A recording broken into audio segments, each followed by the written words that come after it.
పేరు వాదనాల వెంకటరమణ. నేను మాజీ ఎస్సీ ఎస్టీ అటాచ్ కమిటీ సభ్యునిగా పనిచేస్తున్నాను.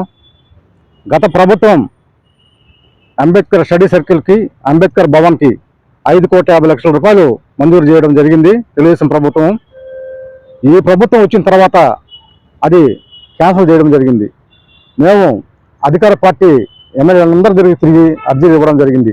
కానీ రూరల్ ఎమ్మెల్యే మాత్రం ఇక్కడికి వచ్చి విజిట్ చేసి అధికారులు తీసుకొచ్చి ఇదంతా చూపించి నేను శాంక్షన్ చేయిస్తానని చెప్పని ముఖ్యమంత్రి గారి దృష్టికి కూడా తీసుకురావడం జరిగింది.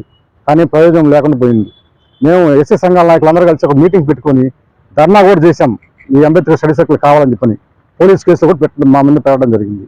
కానీ నెల్లూరు రూరల్లో 4 ఎమ్మెల్యేలు, ఒక మంత్రి నెల్లూరు రూరల్ కాపురం ఉంటున్నారు. కానీ ఏ ఎమ్మెల్యే కూడా ఒక్కసారి కూడా ఇక్కడ వచ్చినటువంటి దాఖలు లేవు.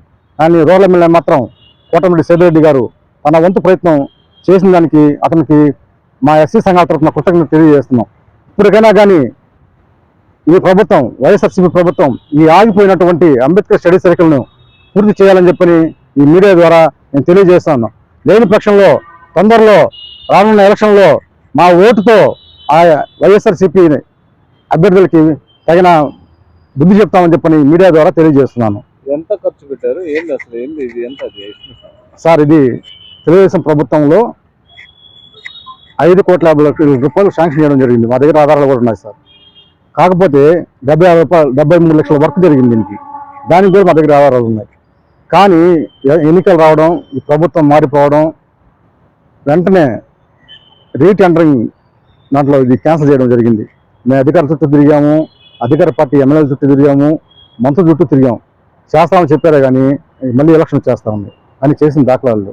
అందుకని చెప్పని మీ ద్వారా ఈరోజు ప్రభుత్వానికి గట్టిగా తెలియజేస్తున్నాం. వెంటనే ఇప్పటికైనా కానీ స్పందించి ఈ అంబేద్కర్ స్టడీ సర్కిల్, అంబేద్కర్ భవన్ పనులను స్టార్ట్ చేయాలని చెప్పని మీ ద్వారా కోరుకుంటున్నాం.